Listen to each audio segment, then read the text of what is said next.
જય શ્રી કૃષ્ણ મિત્રો, મારી યુટ્યુબ ચેનલ પર તમારું સ્વાગત છે। આજે આપણે બનાવીશું હેપી બિસ્કિટમાંથી કેક, જેના માટે મેં બે હેપી બિસ્કિટ લીધા છે। એને પેકેટ આપણે ખોલી લઈશું। આપણે આ રીતે પેકેટને ખોલી લઈશું અને આવી રીતે ટુકડા કરીને એડ કરી લઈશું।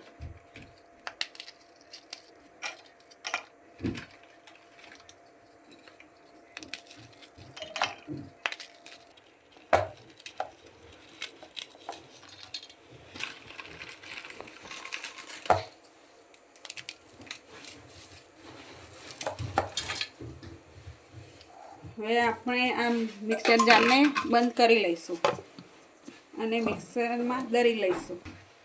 આપણા બિસ્કિટ બધા દરાઈ ગયા છે। હવે આપણે આ માવો આપણે એક બાઉલમાં લઈ લઈશું।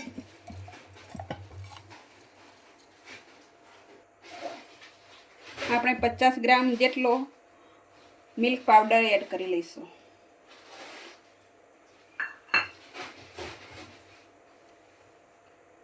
આપણે એક વાડકી દૂધ એડ કરી લઈશું। આપણે દૂધ એડ કરીને હલાવી લઈશું।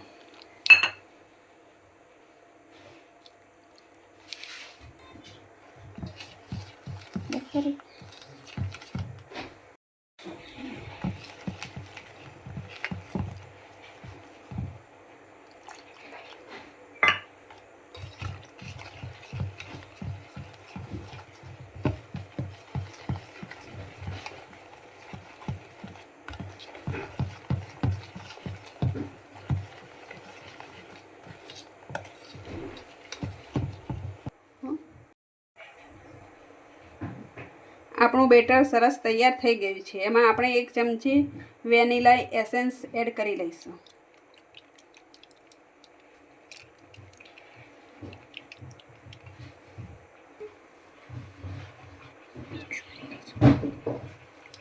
આપણે એસેન્સને આ રીતે હલાવી લઈશું અને મિક્સ કરી લઈશું। આપણું વેનીલા એસેન્સ સરસ મિક્સ થઈ ગયું છે। આપણે ઇનો સોડાનું 1 પેકેટ એડ કરી લઈશું।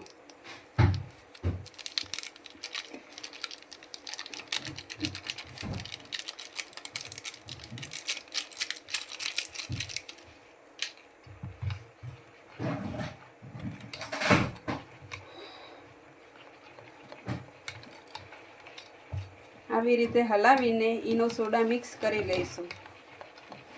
ઇનો સોડા નાખીએ એટલે સરસ ઉભરો આવી જશે।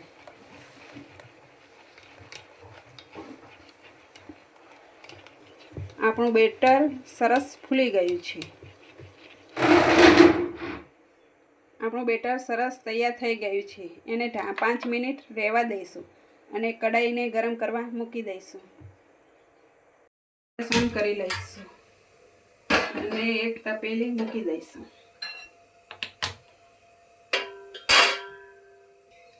પાણીને ગરમ થવા દઈશું। આપણે એક ગોળ ડબ્બાને આ રીતે તેલ ચોફે લગાવી દઈશું।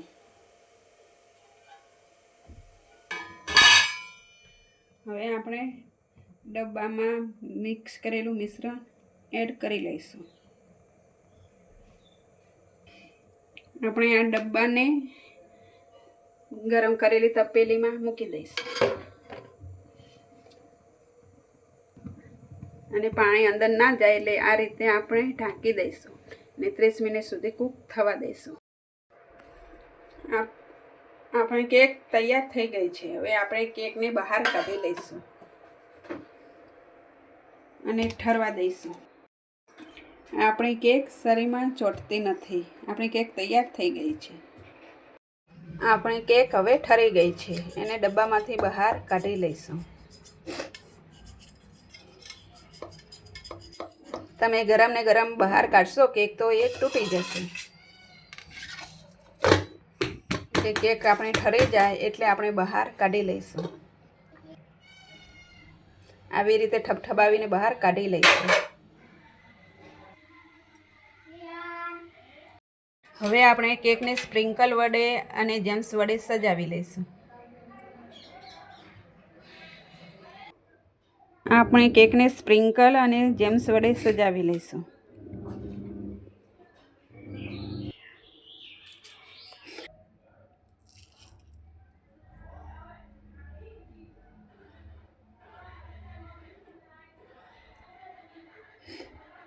આવી રીતે આપણે સજાવી લઈશું.